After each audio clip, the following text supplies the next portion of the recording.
आज हम लोग मानव नेत्र दृष्टि दोष और दृष्टि दोष के प्रकार के बारे में पढ़ेंगे। Hello friends, welcome back to my channel. अगर मेरे चैनल पर नए हैं और आपको वीडियो यूज़फुल लगेगा तो सब्सक्राइब जरूर कर लीजिएगा और वीडियो को लाइक ज़रूर कर दीजिएगा। चलिए पढ़ना स्टार्ट करते हैं। मानव नेत्र आँख शरीर का एक महत्वपूर्ण अंग है जिसकी सहायता से हम वस्तुओं को देखते हैं। आँख एक कैमरे की भांति कार्य करती है।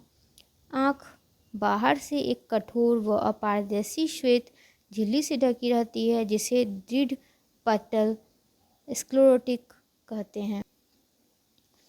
दृढ़ पटल के सामने वाला भाग कुछ उभरा हुआ रहता है जिसे कॉर्निया कहते हैं।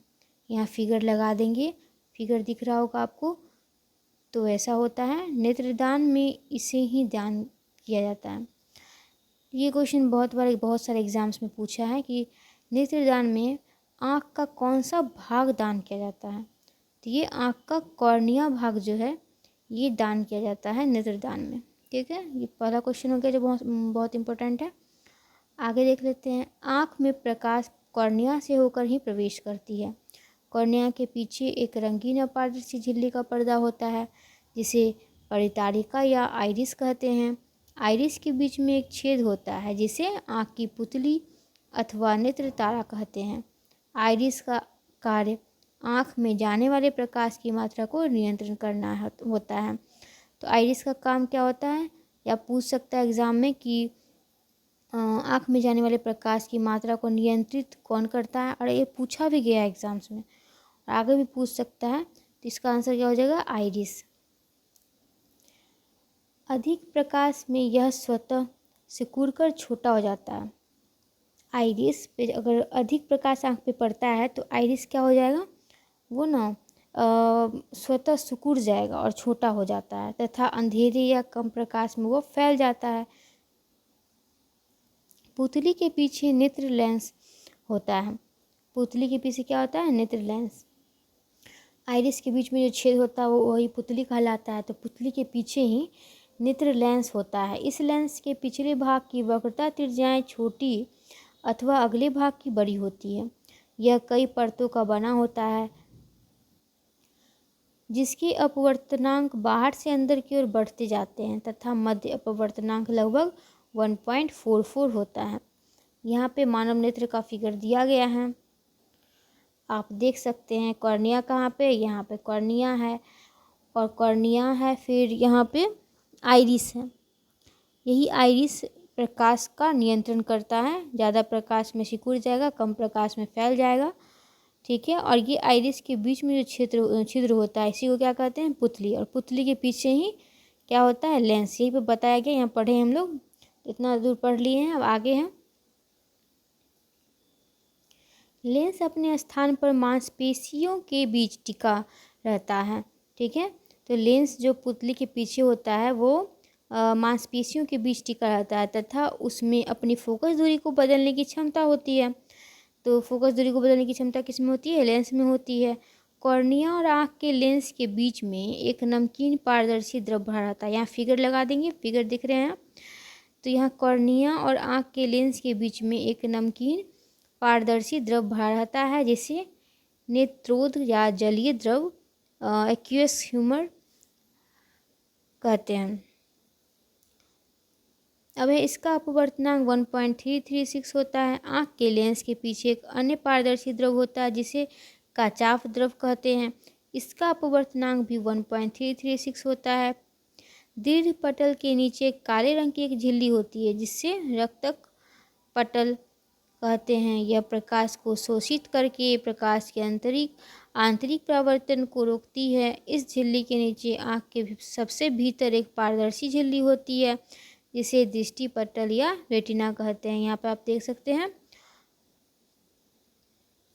रेटिना कहाँ पे दिख रहा है आपको। और फिर यह दृष्टि सिराओं या तंत्रिकाओं ऑप्टिक नर्व्स की एक फिल्म होती है।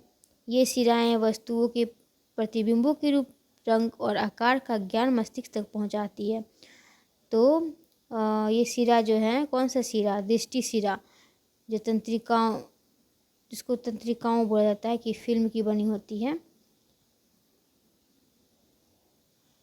रेटिना। तो रेटिना का जो बना होता है दृष्टि शिरा तंत्रिका से, वो सब तंत्रिका जो है मतलब शिरा प्रतिबिंबों की रूप, रंग और आकार का ज्ञान मस्तिष्क तक पहुंचाती है। किसी वस्तु से चलने वाली प्रकाश किरणें कॉर्निया तथा नेत्रोद से गुजरने के बाद लेंस पर आपतित होती है तथा इससे अपवर्तित होकर काचाभ द्रव से होती हुई रेटिना पर पड़ती है। रेटिना रेटिना पर वस्तु का प्रतिबिंब उल्टा एवं वास्तविक बनता है। तो रेटिना पर वस्तु का प्रतिबिंब कैसा बनता है? उल्टा और वास्तविक। प्रतिबिंब बनने का संदेश दृष्टि तंत्रिकाओं द्वारा मस्तिष्क तक पहुंचता है और वहां उसे वस्तु की शक्ल के रूप में समझा जाता है। समझने की यह क्रिया वस्तु की उस छाया को पलट देती है जो रेटिना पर उल्टे रूप में पड़ती है और इस तरह हमें वस्तु उल्टी नहीं बल्कि सीधी दिखाई देती है। इस प्रकार स्पष्ट है कि रेटिना पर बने उल्टे प्रतिबिंब को सीधा करने का काम मस्तिष्क दृष्टि तंत्रिका के माध्यम से करता है। जिस स्थान पर दृष्टि शिरा रेटिना को छेद कर मस्तिष्क में जाती है उस स्थान पर प्रकाश का कोई प्रभाव नहीं पड़ता है। इस स्थान को अंध बिंदु ब्लाइंड स्पॉट कहते हैं। रेटिना के बीचों बीच एक पीला भाग होता है जहां पर बना हुआ प्रतिबिंब सबसे अधिक स्पष्ट दिखाई देता है। इसे पीत बिंदु येलो स्पॉट कहते हैं। ठीक है, देख रहे हैं आप लोग। आँख की समंजन क्षमता। अब है पावर ऑफ एकोमेंडेशन ऑफ आई। किसी वस्तु को स्पष्ट देखने के लिए यह आवश्यक है कि उससे चलने वाली प्रकाश किरणें रेटिना पर ही केंद्रित हो, रेटिना पर ही पड़नी चाहिए प्रकाश उसकी। ठीक है, यदि किरणें रेटिना के आगे या पीछे केंद्रित होगी तो वह वस्तु हमें दिखाई नहीं देगी। सामान्य अवस्था में दूर की वस्तुओं से चलने वाली किरणें स्वतः ही रेटिना पर ही केंद्रित होती है, जिससे आँख की मांसपेशियों पर कोई तनाव नहीं पड़ता एवं वस्तु हमें दिखाई देने लगती है। यह आँख की सामान्य स्थिति होती है। इस स्थिति में आँख के लेंस की फोकस दूरी सबसे अधिक होती है। जब आँख किसी समीप की वस्तु को देखता है तो मांसपेशियां सिकुड़कर लेंस के तलों की वक्रता त्रिज्याओं को छोटी कर देती है। इससे आँख के लेंस की फोकस दूरी कम हो जाती है और वस्तु का स्पष्ट प्रतिबिंब पुनः रेटिना पर बन जाता है। आँख की इस प्रकार फोकस दूरी को कम करने की क्षमता को समंजन क्षमता कहते हैं। ज्यों ज्यों हम अधिक पास की वस्तुओं को देखते हैं त्यों त्यों समंजन क्षमता अधिक लगानी पड़ती है, परंतु समंजन क्षमता लगाने की भी एक सीमा होती है। यदि वस्तु को आँख के बहुत निकट लाया जाए तो वह स्पष्ट दिखाई नहीं देगी। यह निकटतम बिंदु जिसे आँख अपनी अधिकतम समंजन क्षमता लगाकर स्पष्ट देख सकता है, आँख का निकट बिंदु नियर पॉइंट कहलाता है। आँख से निकट बिंदु की दूरी स्पष्ट दृष्टि की न्यूनतम दूरी least distance of distinct vision कहलाती है। सामान्य नेत्र के लिए यह दूरी 25 सेंटीमीटर होती है। इसके विपरीत वह दूरतम बिंदु जिसे आँख बिना समंजन क्षमता के लगाए स्पष्ट देख सकता है, नेत्र का दूर बिंदु फार पॉइंट कहलाता है। सामान्य आँख के लिए दूर बिंदु अनंत पर होता है।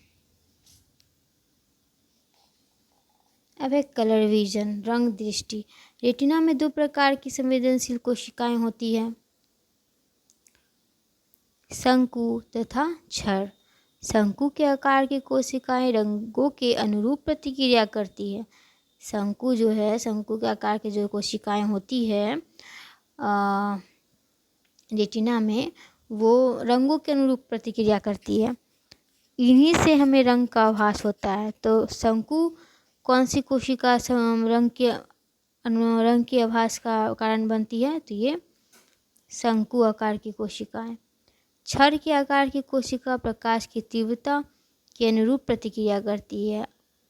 छड़ के आकार की जो कोशिका होती है प्रकाश की तीव्रता के अनुरूप प्रतिक्रिया करती है।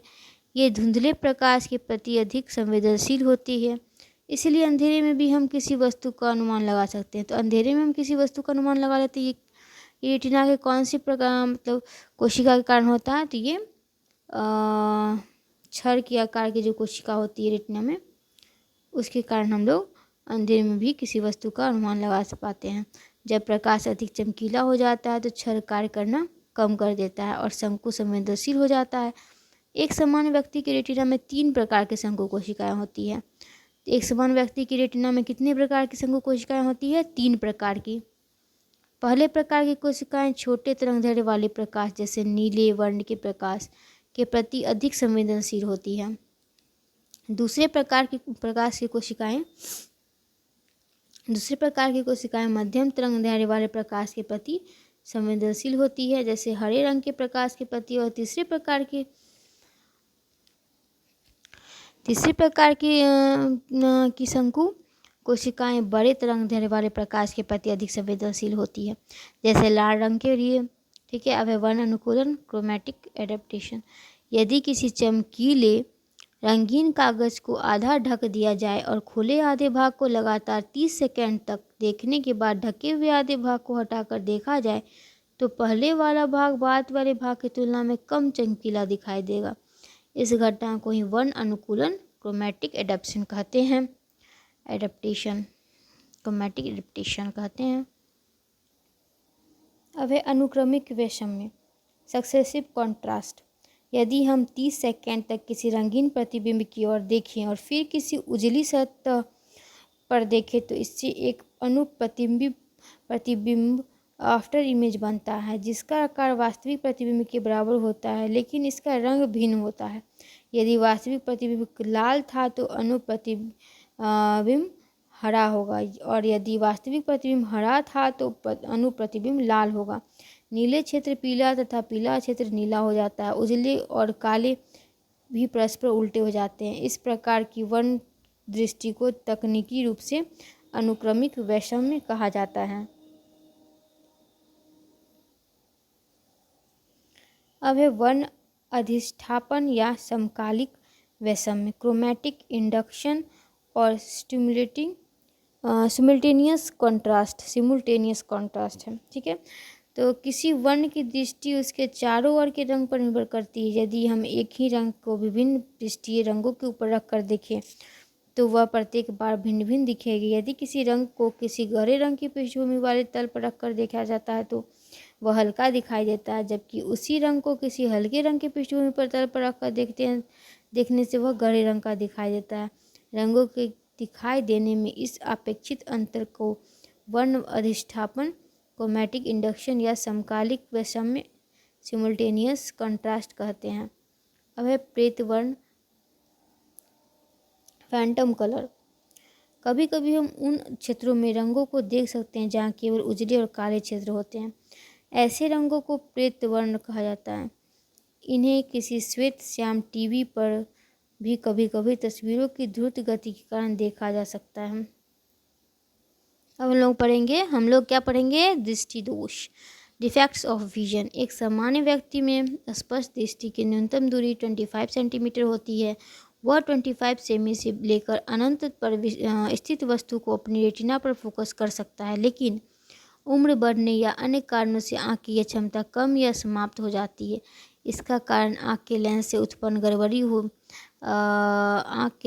उत्पन्न गड़बड़ी होती है। इससे कई प्रकार के दृष्टि दोष उत्पन्न होते हैं। तो दृष्टि दोष के कितने प्रकार हैं यहाँ पे बतलाया गया है। पहला है निकट दृष्टि दोष, मायोपिया और शॉर्ट साइटेडनेस। इस रोग से ग्रसित व्यक्ति नज़दीक की वस्तु को देख लेता है परंतु दूर स्थित वस्तु को नहीं देख पाता है। कारण लेंस की गोलाई बढ़ जाती है, लेंस की फोकस दूरी घट जाती है, लेंस की क्षमता बढ़ जाती है। इस कारण वस्तु का प्रतिबिंब रेटिना पर न बनकर रेटिना के आगे बन जाता है। तो निकट दृष्टि दोष में क्या होता है? प्रतिबिंब रेटिना पर न बनकर रेटिना के आगे बन जाएगा। ठीक है, अब रोग का निवारण कैसे होता है? तो निकट दृष्टि दोष के निवारण के लिए उपयुक्त फोकस दूरी के अवतल लेंस का उपयोग किया जाता है। तो यहाँ पे अवतल लेंस का उपयोग करके निकट दृष्टि दोष को दूर किया जाता है। यहाँ पे देख रहे हैं क्या हो रहा है? प्रतिबिंब रेटिना पर न बनकर रेटिना के आगे बन जा रहा है। ठीक है, यहाँ रेटिना है, इसके आगे ही बन गया और उपचार किया गया यहाँ अवतल लेंस लगा के। तो यहाँ पे रेटिना पे प्रतिबिंब बन रहा है। ठीक है, जिससे उपचार हो जाता है। अब है दूर दृष्टि दोष, हाइपरमेट्रोपिया और लॉन्ग साइटेडनेस। अब इस रोग से ग्रसित व्यक्ति को दूर की वस्तु दिखलाई पड़ती है, निकट की वस्तु दिखलाई नहीं पड़ती है। कारण है लेंस की गोलाई कम हो जाती है, लेंस की फोकस दूरी बढ़ जाती है, लेंस की क्षमता घट जाती है। इस रोग में निकट की वस्तु का प्रतिबिंब रेटिना के पीछे बनता है। रोग का निवारण कैसे होता है? उत्तल लेंस से होता है। ठीक है, यहाँ पर दिया गया है, यहाँ फोकस दूरी पे नहीं, रेटिना पे नहीं बन के प्रतिबिंब यहाँ बन रहा है। उसके बाद उत्तल दर्पण लगा दिया, उत्तल लेंस लगा दिया जाएगा, रेटिना पे प्रतिबिंब बनने लगेगा। ठीक है, इसका उपचार के लिए उत्तल लेंस इसमें उपयोग किया जाता है दूर दृष्टि दोष में। अब पढ़ते हैं हम लोग जरा दृष्टि दोष, प्रिस्बाइपिया। अब है वृद्धावस्था के कारण आँख की समंजन क्षमता घट जाती है या समाप्त हो जाती है, जिसके कारण व्यक्ति न तो दूर की वस्तु और न ही निकट की वस्तु को देख पाता है। इसमें रोग का निवारण करने के लिए द्विफोकसी लेंस का उपयोग किया जाता है। ठीक है, उसके बाद दृष्टि वैषम्य या अबिंदुकता। इसके में होता है कि यह दोष नेत्र लेंस के क्षैतिज या ऊर्ध्वाधर वर्टिकल या हॉरिजॉन्टल वक्रता में अंतर आ जाने के कारण उत्पन्न होता है। ठीक है, देख रहे हैं, इसमें नेत्र क्षैतिज दिशा में तो ठीक देख पाता है परंतु ऊर्ध्व दिशा में नहीं देख पाता है, या फिर नेत्र ऊर्ध्व दिशा में ठीक देख पाता है परंतु क्षैतिज में नहीं ठीक देख पाता है।